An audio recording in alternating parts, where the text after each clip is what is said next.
Mama Mita here, and this video here is about how you can make cheese balls. Now, if you go back to the other video, you learned how to make yogurt. And then with the yogurt, we hung it in the bag and we made the softer cream cheese.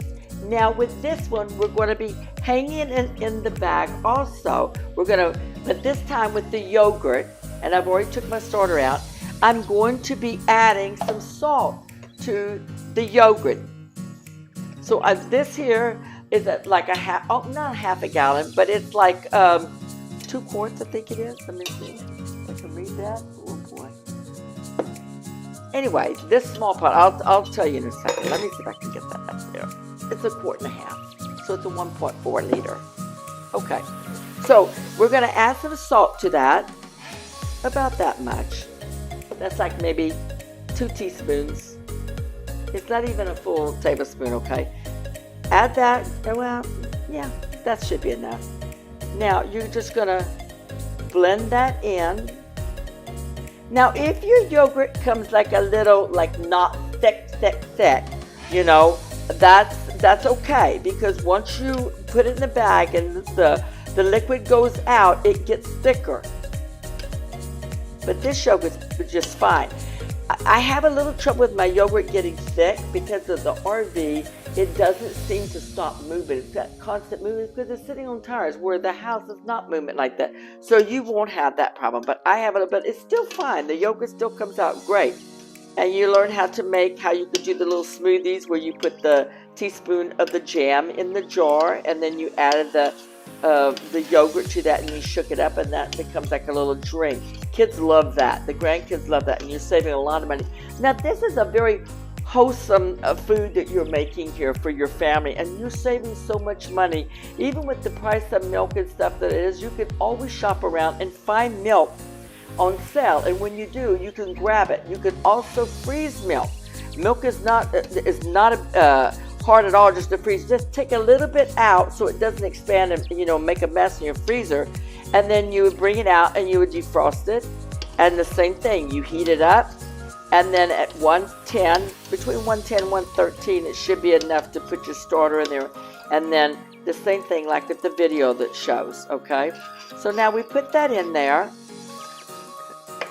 and then you're going to put it in your bag. And do not put it in a nut bag. If you put it like in one of those nut bags that you can buy like at Whole Foods, it's just going to run right through. You want it to be more of a tightly woven fabric. I find that the pillowcases are just perfect for it, or sheet. Just cut the sheet to the size you want your bag to be, and then sew it up. And then you got your little rope, and you're going to tie your rope around it, and then you will hang it up. Now this, because you want almost all the liquid out. This is going to be hanging up for quite a while. It's going to be, I'd say, maybe a day and a half to get all the liquid out of this. And then you'll see what we do on the next part. We'll come back to that part. So, and I'm just going to hang it up from the cabinet here, up high, and it'll drip down, and it'll become really hard. And once it becomes hard, you'll know it's really firm inside, that when you move the fabric, that the cheese separates from the fabric. That's the perfect way, because that's when we're going to make the balls.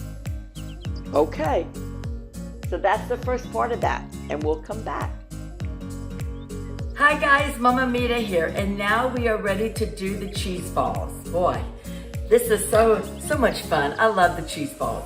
Okay, so before we start with the cheese balls, I want to talk to you about the jars and stuff. So when you go to make these cheese balls and you want to maybe give them away at Christmas time, or a birthday present, or just someone that maybe, that you feel that you want to just give them a special gift, I like to use the shorter jars like these. And you can, like when you buy your jelly, you'll see this in the store, you'll recognize the top of this. You could use these, and these work great because the cheese balls, you can easily get them out. These you can, it's a wide mouth jar, a little bit better, well, that one's actually better. But this one, just a small jar, if you don't want to, like give a whole big, large mason jar like that of cheese balls, unless it was a family member, like one of your children or something. Yeah, I can see that. because the cheese balls will last a long time. But, you know, something like this is just as a gift, a little small gift. Those work great too for Christmas time. Or, you know, a birthday or something. The other thing about the jars is, what's nice is when you like go to the supermarket, I don't know if you noticed this now, but we never had this before, but at the supermarkets, they're selling bacon rendering. And so what they're doing now is they're taking your baking grease, or the baking grease coming off the bacon, and they're putting it in the jar and they're selling it. We can do that ourselves, guys. So when you cook your bacon, you guys, just pour your bacon grease in one of these little mason jars, or even a little mason jar like that if you don't always have a lot of bacon. We have always a lot of bacon grease because there's a lot of kids here. So you would just put it in your refrigerator. I like to put it in the refrigerator because it keeps it from, like, you know, being in the heat and stuff. I just want to keep things a little fresher. So that's what I do. And then the little jars like this, remember we use those for like putting the little teaspoon of the jelly in it, and then putting your liquid, the yogurt part that was more watery. We are going to put that in there, or more creamier, and then shake it up, and you can give that to the kids in their lunch, and those work great too. And then, you know, you've got these kind of jars that you buy the spaghetti with and stuff. And you could use these, you know, like for one of your kids, and then put your little label on top of that if you was making a large amount of cheese balls. It's actually, it says homemade taste. Well, you bet it's homemade taste. You guys made it with your 4% milk. No artificial flavor or colorings, that's right. I thought that was kind of funny. Now, I wouldn't want to put it in something like this because this is just too small to get the cheese balls out. This would be more like for putting beans or rice in and storing in your cabinet so you don't get bugs in it. That's kind of the latest thing. A lot of people are using these, recycling these, and using it to put their beans and rice in instead of the plastic, which I like. I really do like that. Okay, so now let's get to the cheese balls because I know you're excited about seeing this. So the first thing I would do is I would take a little bit of olive oil and put it into the jar. Now, you want to make sure, the main thing you want to make sure about the cheese balls is that the cheese balls are always submerged in olive oil, extra virgin olive oil. And now when you finish with these cheese balls, I use my olive oil over again, not with the cheese balls, I use it for cooking. So you see how I've coated it? So that way the cheese balls are not going to stick to the jar. Now, then I take it, and you see how it's dry, looks really dry? Okay, that's the way you want it to be. And then I'm just gonna fold it out into the plate. It just comes right off, because I mean, you can pick this off, but I don't want to waste my time with that now, you guys. I mean, I can do that later and have it for like lunch, what little bit comes off of that, but there's not much anyway. Okay, and then after you do that, I'm just gonna toss it. And then after you do that, you want to wash your cheese batter. You want to make sure it's washed. Now, the next step you want to do to make life easier for you,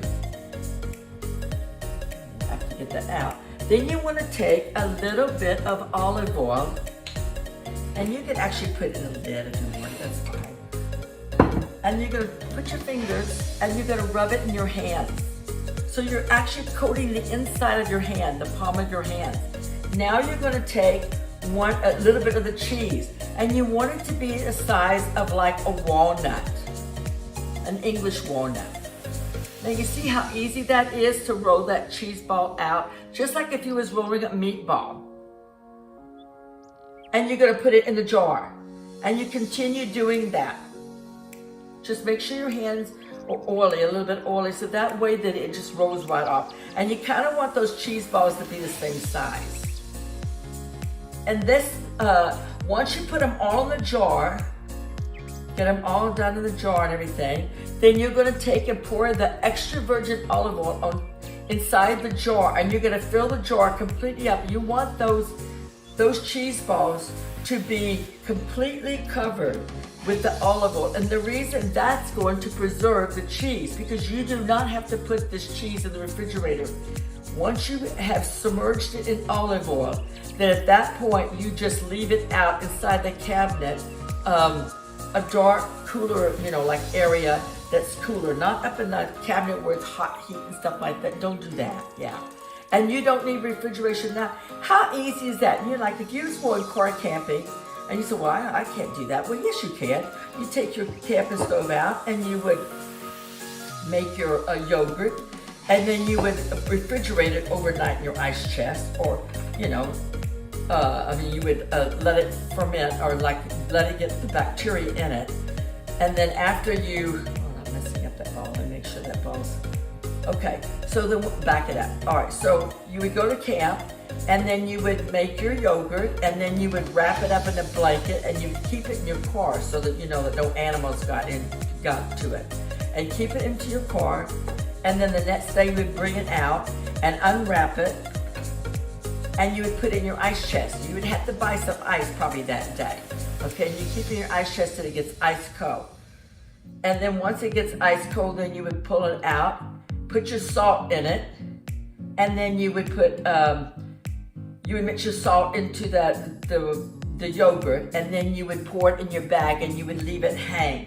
Now, when it came nighttime, you would have to bring that back in the car because you wouldn't want any animals getting to it. So you can hang it up during the day in the tree if you wanted, you know. This is like homesteading stuff, like, you know, being like if you're living in the wood type of thing, you know, woods and stuff. You know, this is like living in a foreign country.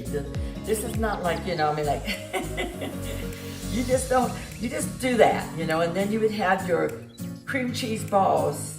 Or if you went to a friend's house, you could make it there. So I've got a little bit too much cream cheese to go in the jar. That's okay, I have an extra jar. Because I want to make sure that my balls are covered, that they're completely covered. That's the most important thing to do. And how long will it last? 4 months, 6 months? Some people have even left them in their, you know, in their cabinet and used them. Ours never last that long. They just don't last that long. But some people let them last, you know, let them stay for a year. You see these balls, these cheese balls, when you go into the Middle Eastern shops and stuff. They have them in the there at the stores and stuff. Okay, so now, here we go. At that point, you put the olive oil in there.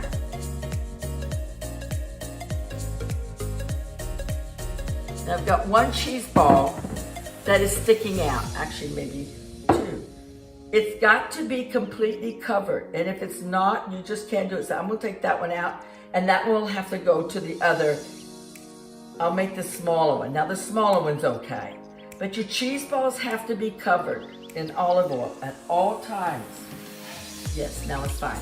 And then at that point, you put your lid on it, and that's all you do. Just give it a toss every once in a while when you think about it, or you pull. But if you come over to get one of your cheese balls to put it on your bread, your breakfast bread in the morning, your breakfast toast, or your pita bread, or your Middle Eastern bread, the one that blows up and then you can divide it and you can put one of these cheese balls with the olive oil on it, and you smear it on your, like a paste on top of your bread, toasted bread, or toasted piece of toast, you know, and then you can have some olives, or you can have whatever you want to put on there. You can have it for breakfast with your tea or your coffee.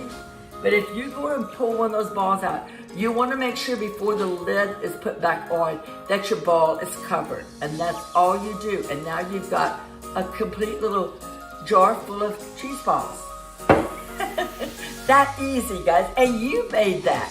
You know, and these make nice little Christmas gifts, you know, a birthday gift, or some old lady down the street that you feel, you know, that maybe she needs a little extra tender loving care. You could give her some cheese balls, and you know, and that saves her some money too. And it's easy to make. You can just, the milk, just 4% milk, and that's all. So you guys, that's how you make the cheese balls. So now, if you guys have enjoyed this video today, please give me a thumbs up, and please, if you haven't subscribed yet, please do. You guys, thank you very much. Have a wonderful day. Bye now.